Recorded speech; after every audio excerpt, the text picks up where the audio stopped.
Welcome to Fearlessly Made You. I am your host, Kristie Tobias. Joining me today are guests just striving to dominate in their personal and professional lives while answering the question, what does it mean to be fearlessly made?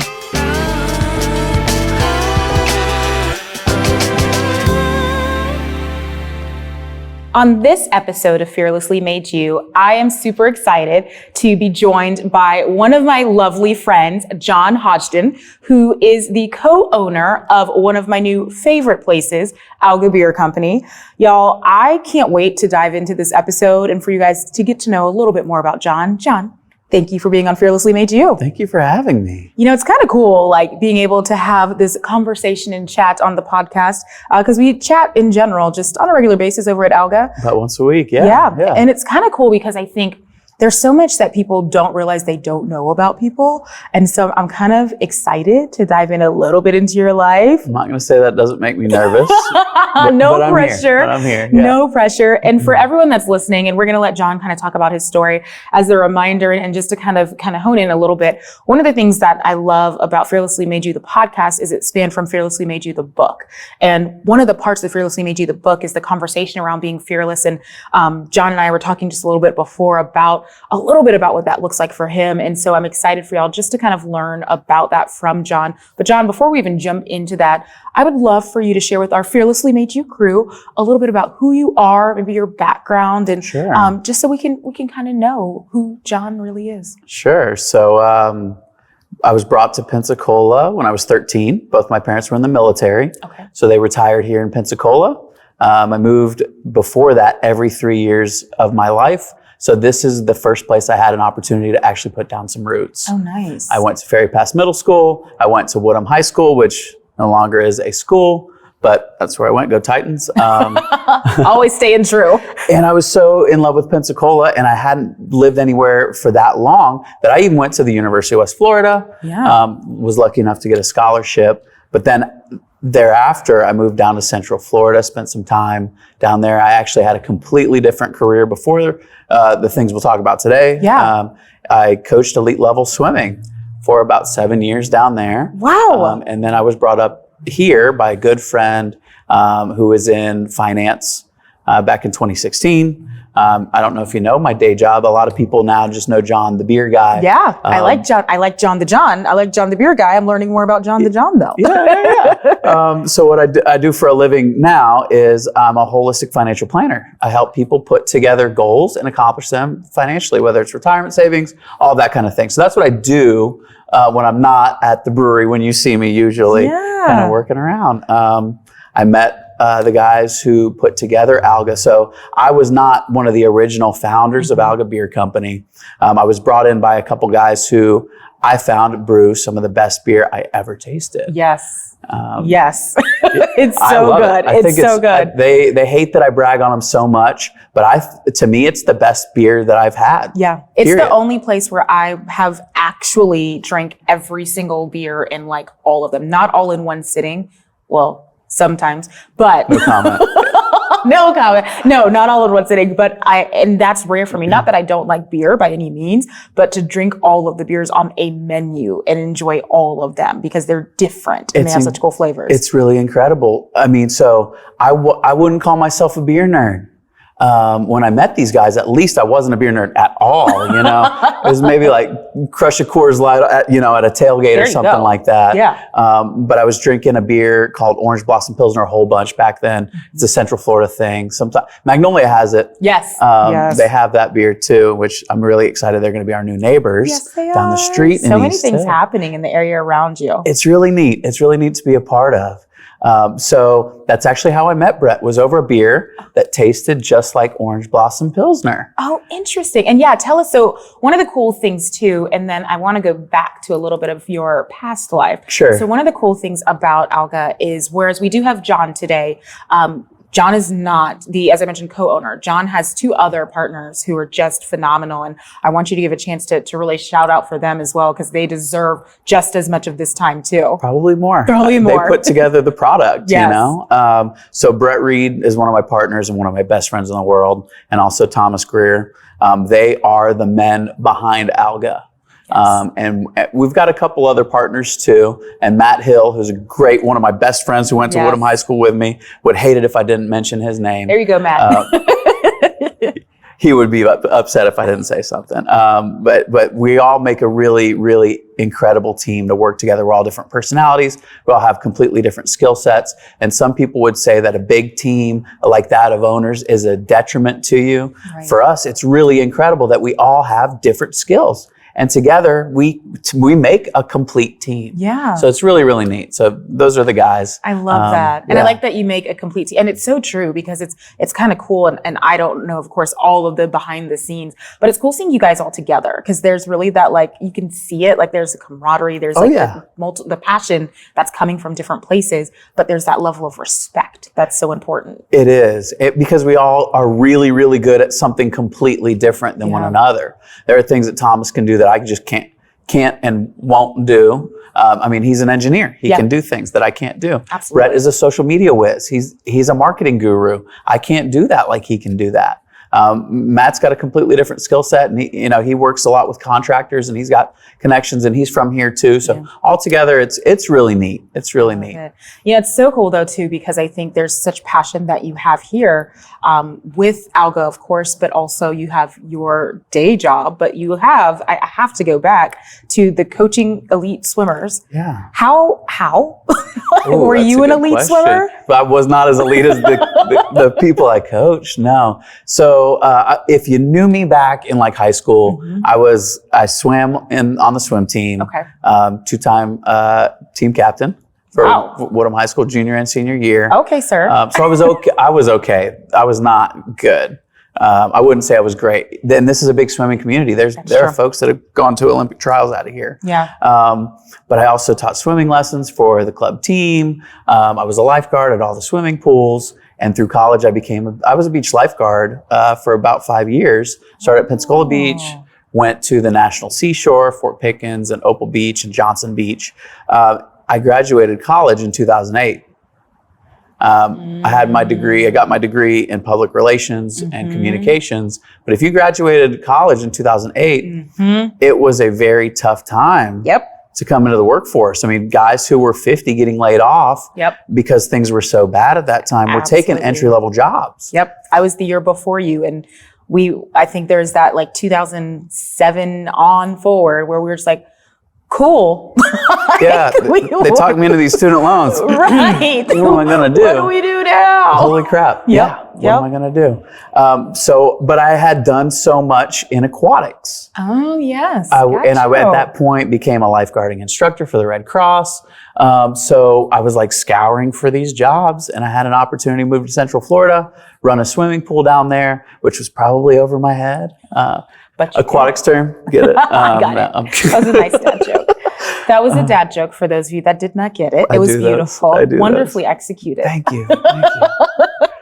And so that's what I did. I started coaching some summer league swim teams, and next thing you know, I got pulled into Orlando to the club scene, and that's just kind of where I thrived for a while. Yeah. Good place. It was fun. There were things about that career that are more rewarding than I can even describe. Like a little girl losing her first tooth in a swimming pool and having to stop swimming practice for a search party because the tooth fairy had to get this tooth. You have to get the tooth. Yeah, there was things or like, I would get in like super serious coach mode, and we would be doing a hard practice because we have a big meet. Yeah. But then, a cute kid would just look up at the sky and say, well, Coach John, a rainbow. Like there are things about that were magical every single day.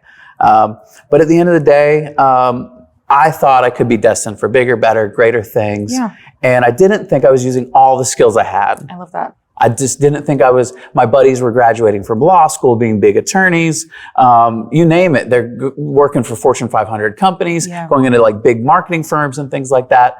And although it was great and rewarding, I just didn't think I was fulfilling everything I could. Absolutely. Well, and so that's a perfect segue into where you are now. So in knowing that you had more to give and more to do, I would love to see for you you're working 2 jobs, basically like full-time jobs. Let's be very honest. Oh, yeah. And you're in this space of where you've transitioned away from where you were before into a place where now you're starting to fulfill what that destiny looks like. Is that a fair statement? I would say, yeah. Okay. It's a really cool feeling I don't know if I know my purpose. That's fair. But because I'm working on what that really, really looks like. And it changes too, right? With every season. I think so. But, as somebody who's been involved in the community, I've been on boards of nonprofits. I do a couple other things around. And to see that Alga is kind of turning into more than just a brewery, to be a platform to help. We just had United Way in last week with Pensacola young professionals, and to help them network in a place that I own or I'm a co-owner of is really neat, but also to plug a nonprofit and say, hey, if you're looking for a place to donate your time, your energy, your effort, or your money, here's a great one right here. Absolutely. I think that's really neat, and for my day job, I'm helping people. Yeah. So it does feel like I'm firing on all cylinders. I love it. Some days the car kind of needs to take a break and we got to get the oil changes and stuff like that. Yeah. But it does feel like I'm really doing something neat. That's really cool because you're also surrounding yourself with other people who are probably kind of in their space of innovation. Like I think about everyone that you're surrounded with, of course, with Alga, but when you're able to help people within your finance job, you're able to help guide them a little bit too into a space where they can then maybe find some greater success than what they could have before you. Certainly, or accomplish a goal. Yeah. A client of mine just wanted to do, and I don't know if I want to dig too much into who and what and where and all that stuff, but a client of mine recently wanted to pursue a new job in a new city, in a new place. And the goal was simply, I want to have XYZ amount of money to be able to do this while I'm working. So we put together a financial plan and he got there. And that's a really neat feeling to see a plan all come together too. Absolutely. Well, because they wouldn't without you, and not to say put it all on you, but it's that to your point, like now you're able to kind of maximize some of the skills that you weren't able to before, but it still hits on your passion area of helping it's accomplishing people. Goals. Yeah. So that's where the competitive swimming comes in with the day job is, and even with Alga, we've got goals. Yeah. Oh yeah. And putting together a structured process in order to achieve those goals is important to us. Same with my clients and same with the community. What's really cool is to be able to partner with other small businesses and accomplish all of our goals together is super neat. It's really super neat. So it brings up a really great question that I have for you, which is, if I don't say so myself, a really great question. It probably is. I mean, what we're going to say it is. But when I think about kind of your ability now to say, okay, I feel like I'm really maximizing not just my skill set, but really leaning into the community that I have grown to love because this is home for me, that first home that you could, find that foundation. Yeah. It brings me back to little John, who was traveling around the world with his military parents, and that driver, Little John. That. Sorry to Little John. No, you're good. It came into my head, Little John. But as you think about Little John, what were some of the things that maybe you learned when you were younger, or even some of the things that you may have either driven you to the space, or even the opposite, maybe places like you're like, I didn't want to continue to travel all the time because I did want to set roots. Like, I'm just curious for you as a kid before you were able to set those roots in Pensacola, kind of what that journey looked like for you. Oh man. So that is that's a really good question. Told you. So it was interesting, like people would refer to me and you as millennials, but we grew up in a different time than today. So it's hard for me to agree with that, especially with the connotation some other folks may put onto being a millennial. Yep. But when I was a kid and I moved every 3 years, Facebook did not exist. Nope. Cell phones did not exist. Nope. AOL did not even exist. You almost didn't even have the internet. No. Are you guys, there was a time, I know, you're okay. I know some of you are frightened right now. It's like, he's got gray hairs on the side. That makes sense now. There was a time. Like, now I'm feeling old. I just said all that and I'm like, oh, holy crap. I'm older than you, so. Well, you look better. No. So it was different. Imagine spending 3 years in a place that you've never been before, making all these great relationships and friendships, and then moving and long distance calls costing a lot of money, and your folks being like, you can't call Jimmy from San Diego because that's an expensive call. Yeah. And your parents are like, Jimmy, you'll find new friends. Yeah. Oh, wow. So that was interesting. I guess you develop a skill set of being able to come into a new situation. Mm-hmm. And so you'd say fearlessly made. There's a lot less fear of going into a new social situation. Or walking in the tap room and introducing myself to even yourself, who I think that's one of the ways that we really started to become friends. It is. We knew of each other, but I came up and said, "You're Kristie." Well, I think you sat next to me. I did sit next to you.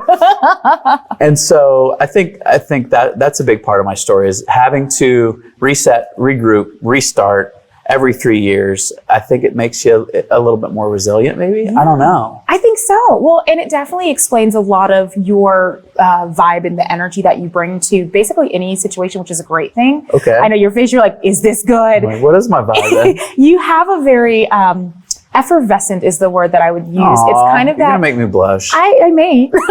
It's that like everything is new vibe, which I think we miss sometimes. And I think you have found a way to not take that for granted. And I think part of that comes from your background of having been in so many different places. And now you're also, like you said, leaning into this space where you can be you and you can maximize not just your skills, but who you are as a person. And you can build the foundation without feeling like it's going to be like wiped out from under you too. Like there's so much in that strength and power of being yourself and owning that. Oh, that's a huge compliment. It's true. That's a huge compliment. Everything is new and it's really exciting. Mm-hmm. It's really awesome. But I would also go so far to say it can be tiring. Yes. Every day, and this, you're an entrepreneur. Every day, a completely new set of challenges that shows up when you wake up in the morning. Yes. Is tough. Yes. That's really tough. So I appreciate you saying it's effervescent, but sometimes in the morning when I wake up, that's not the way I feel. Yeah. I feel like I got run over by a truck. Like what happened yesterday? Yeah. And what am I going to encounter today? What kind of challenge is going to show up today that you say fearlessly made? Yes. But talk about that. It's not knowing what the challenge is, finding a challenge, educating yourself on what that challenge looks like and how to actually complete the challenge. That's hard stuff. Yeah. It can be hard stuff. You kind of lean into that by saying that, because I think that really encompasses what it means to be fearlessly made, which is we talk about fear a lot. And it's not being, void of fear, but it's not letting that fear own you. So I think you said it really nicely and eloquently, educating yourself. And I know you're welcome. Like it's so beautifully said. But I think too, as you were saying that, it makes me think about a lot of your passion around, leaning into the community and helping people. When you think about ways to help people who maybe are like, but I still don't know how to live that fearlessly made you existence. What are some of the tips or things that you are continuing to learn that you would share with people? Having a team. Okay. And it doesn't have to be a team in the sense of the word team or anything. But I'm very fortunate. I'm very lucky that I have partners that are just as invested in the success of this thing as I am. Yep. Just as, if not, every day we're more invested in each other's success and in the success of the business. So having people to lean on and talk to, that's very, very helpful. Without these same guys who you say, we have a bromance. Yes. We love each other. You too. It really helps to have that. I'm almost losing the question, but I know you're going right into it though. You're talking about it. It's just the tips and knowledge that we give people. You got to you find a couple folks that are doing some really cool things that you admire and you really like. I like that. And make their acquaintance. Yep. And talk to them on a regular basis. Whether it's, I got a couple guys who don't live in town at all, who are just friends of mine from over the years, and they're entrepreneurial. One guy started a leather business. One guy's a commercial real estate agent. One guy is just a top finance guy for a big Fortune 500 company. And we just chat. Yeah. Not all together, but I lean on them. Yeah. And there are days that each of us gives each other a call, and we just talk about the cool stuff. But we also talk about the crappy stuff. Yeah. And hearing somebody else who's just went through the crappy stuff last time, and now I'm going through the crappy stuff this time, but they're going through the cool stuff and seeing the other side of, it's a cycle as an entrepreneur, that, but knowing that you're going to get to that cool stuff again and not the crappy stuff. Yeah. I think if you can find some folks, and maybe they're college friends of yours, maybe they're high school friends of yours, but I would say that's the biggest tip for me is I'm an energy person. and getting some of that good energy on a bad energy day. Because whether I'm effervescent or not, there's bad energy days. There are bad energy days. There's really bad energy days. Absolutely. You know? Well, and what you say is so beautiful because in Fearlessly Made You, the book, we talk about your check yourself crew. For those of you that read the book, you may remember, and that check yourself crew, they are those people. They're the people that bring value to your life. They're the people that you can call on the crappy days, just like they can call you on the crappy days, but you can also celebrate the good days. And I think we sometimes do things in isolation, and that's, I feel like, has been the theme of a lot of the podcast episodes, is people doing things in isolation and realizing you can't operate that way anymore. So you can't. I see you kind of leaning into that. Tell me where that I just love the word. I just love the word check yourself crew, because if you looked at the Alga crew, when you say check yourself crew, I think of it a little bit differently. Like everybody's keeping each other from having to, because we've gotten popular overnight, which is really crazy to feel. I don't think we've really wrapped our heads around how people feel about Alga, because we live in this little microcosm of Alga. It's hard right now because we don't leave the place that much. Yeah, it's like home and there, home and there. So I'm not seeing, and you see people in there, and I mean, even you would give me compliments in there about the place and talk about the team and everything. But at the same time, in the back of your mind, you're like, are people blowing smoke up my butt? Right. Or what? So our check yourself crew is, somebody's going to take you down a peg if you start to, if your head starts to kind of inflate a little bit or something like that. That's my mom. She does that for me. Oh, yeah. And my brothers. Brett does a good job of that for me. No, that really is the essence of the check yourself crew, is the ability to bring value and the ability to bring the positive energy, but also the ability to say, so no. Yeah. Hey, get back on track, Buster. Let's go. What are you doing here? I love it. John, you bring so much life to this conversation, and I love it. So in thinking about that too, I'm sure, like you'd mentioned before, there's a little bit of exhaustion that can happen too, clearly. Like you're hitting that stage. Oh, yeah. So how are you finding ways to balance yourself in this space of exhaustion? I think that's the challenge. Okay. I think that's the challenge.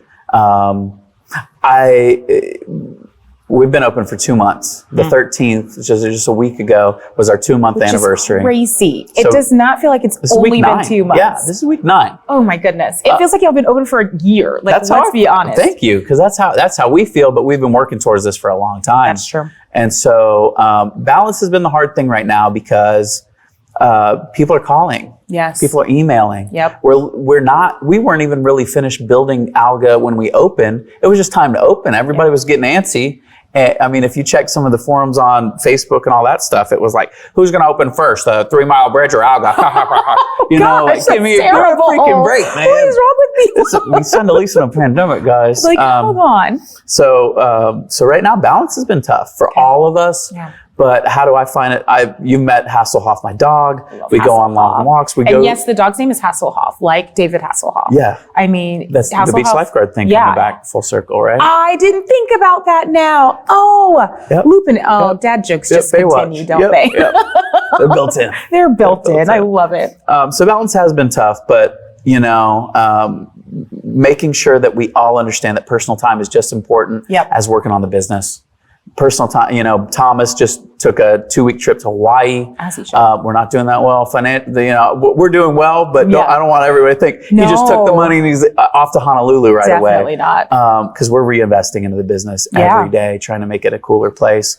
But taking those nights off, taking those days off, starting to loosen the reins a little bit. Like, hey, the machine's kind of working. Maybe let's see if we can take a step back a little bit and let the employees be employees. Yes. Let the bartenders bartend. We brought in some really neat people. Like one of our guys came from Austin, Texas, running some of the biggest bars over there, sports bars. Nate, one of our bartenders, managed Hopjacks for years. So let's give them the runway to be able to do what they need to do. Absolutely. And so kind of loosening our grip lately, making sure we spend some personal time. For me, I'm not going to lie to you, Kristie. I take bubble baths. I'll take a bubble bath. Do you? Yeah. Lavender, are you kidding me? In the evenings? I have no judgment whatsoever on that. I'm actually a little jealous. I've been trying to get into the bubble bath game. Yeah. I'm not really good at it. I will tell you, I'm not good at sitting still for very long. So it's fill the bath up. There's bubbles. I'll try to put a podcast on or something like that. There you go. Okay, maybe that's what I should do. And then maybe it gets to 15 minutes. I'm like, all right, what's next? Same. What's next? I try to read and I'm like, oh no. But even turning the lights out, lighting a couple candles, just kind of zenning out and just taking some time to just be at peace. Yep. Right now, everything is crazy. If I'm not meeting with clients, or I'm not on the phone, or somebody's calling me, can we do a keg, or can we do an event at this thing? It's cool to just, even if I shut the brain off for 15, it's worth more than nothing. I love that. Well, and I think that's what it comes down to, is people trying to do these big things. Like, I must go get a massage. I must go have a spa days. Like, or you could just go outside. I'm not gonna lie, I do have. Do you have a spa days? No, I have a standing massage on Friday mornings. I don't feel like that's a problem. I feel like that's important. It can be a solution. Yeah. It can be a solution. Yeah. And by no means not to knock it, because I make sure I have my monthly massage as well. And yes, we're being a little bougie. You guys will be fine. I'm sorry. We're sometimes bougie. You can't be fearlessly made without being a little bougie. It's fine. How bougie does that sound? I don't know. I mean, I'm not mad at it. I'm not either. If you catch me Friday at lunchtime, I'm a different person, because Friday morning. You guys want this to happen. You want us to be better people. But to that point, though, I think you said it really nicely, which is, yes, we talk about getting a massage, but for people who just need to step back, like we have, people who have families right now and, are trying to run their businesses and trying to run their lives and manage their family, take 5 minutes to breathe. A lot of the conversations that we've had on the podcast have been about mindfulness and breathing and finding your space for where that peace sits for you. And you can find it within your own self, but you don't have to go outside of that, but you just have to really invest in that. It's important. It's important. So for me, the massage is great, right?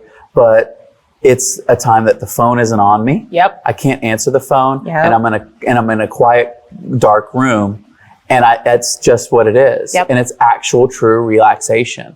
And so it's important. Yeah. It really is important, because without that, I may be more there's a whole bunch of reasons, but I'd be on my phone Friday mornings. Yeah. I would be answering those calls, but for that 1 hour slot on a Friday morning, I know that I don't have the phone in my hand right now. I know I'm disconnected. Yes. And although being connected to the community is like my favorite thing in the world, It is, yes. That 1 hour time that I'm not connected helps me clear my head. I love that. Well, it's purposeful and it's important. Well, there's always one question I always ask people, but for you, I'm going to change it up a little bit. Okay. It's a good one. So I typically talk about, wine. I've got my champagne that I always have. And one thing that we were talking about, to take a little sip now that I've showed it. I'm going to cheers you with my water. Cheers, my friend. Yes, as usual. I love doing a good cheers. But one thing that we were talking about, actually, this question leads into what we were talking about. So John and I both had this realization moment right before we started the podcast, which was, we should have had Alga Beer on the podcast. I had a moment like about the 24 hours before this podcast was filmed. I'm really embarrassed that I don't have it here for you. Well, I was going to call you. I was like, my one goal for today, and I missed it. It's okay, because we're going to make up for it. Yeah. So the beverage question that everyone usually knows is, what's your favorite wine? Instead of that, though, I want you to tell me, if you were to guide people, and it can be more than one, to one of Alga's beers, one that maybe it doesn't even have to be your favorite, but even if it's like on this type of day, this is the kind of beer you want. I want you, since we don't have the beer with us, I want you to kind of share a little bit about it. I appreciate that question a whole lot. And it's a tough one to answer. Yes. Because it's like, which one of your kids do you love more? I think it's a tough one. Yeah. So I'm going to give you a couple. I'll say this. If you drink light beer on the regular, so if one of your listeners is a Coors Light, Miller Lite, Bud Light person, I would say come in and try East Hillsner. Yep. We're in East Hill. Little play on that. Yep. Call it a dad joke if you want. It's always a dad joke. But the way I refer, to it is like it's like a Miller Lite, but brewed with love, not robots. Oh, okay. And it's just an easy, drinkable Pilsner beer. It's your neighborhood Pilsner. Yeah. I think it's one of my favorites. It's what I go to most often. It's the first one I had at Alga. What'd you think? I loved it. We've already talked. I love all the beer. Yeah. I did, but I really did, because I don't always know, like when you go to a new brewery, you don't always know what the beers are going to taste like. And my favorite thing, and I do this everywhere, but at Alga, I don't even have to say anything. I just walk up and Nate or Patrick will be like, here you go. Like, here's your beer. And I'm Isn't like, that cool? Yep. Yeah, it's amazing. They don't ask me. They just pour me an East Here you Hillsner. go. Yep. Unless I just go back there and do my own. Which, stop doing that. They don't like that because then somebody comes up, orders from me. Yep. I can do it if I need to, but I shouldn't be bartending. Remember exactly what you were saying. Let's let the employees be employees. Mm-hmm. Okay, so East Pilsner is if you want a light beer. Mm-hmm. What you got for if I want? Ooh, this is going to be fun. Okay, this is how we're going to close out our time together. Cool. If I am wanting maybe something that's got a little flavor, doesn't have to be super light, but something flavorful, but still gives me that delicious beer taste. I love that question. So, like I met Brett over Orange Blossom Pilsner. Orange Blossom Pilsner is brewed with orange blossom honey down in Central Florida. Oh. So if you like honey, we teamed up with East Hill Honey, and our neighborhood beer with East Hill Honey has just the right amount of floral effervescence. Yes. You really can smell the orange blossom honey as you're bringing it up to your nose, and it's easy, light, and it's delicious. It's it just flies when we have it on tap. And that has become a staple of us. Yeah. We've got it in cans if you want it to go in there right now. But that, I would say, if you're not a beer drinker, try that thing. Gotcha. You'd be surprised how many people come in there and maybe they're going to go for the champagne. Yeah. We give them some of the neighborhood beer with East Hill Honey, and maybe it changes their life, or maybe they just act like it, but they like it.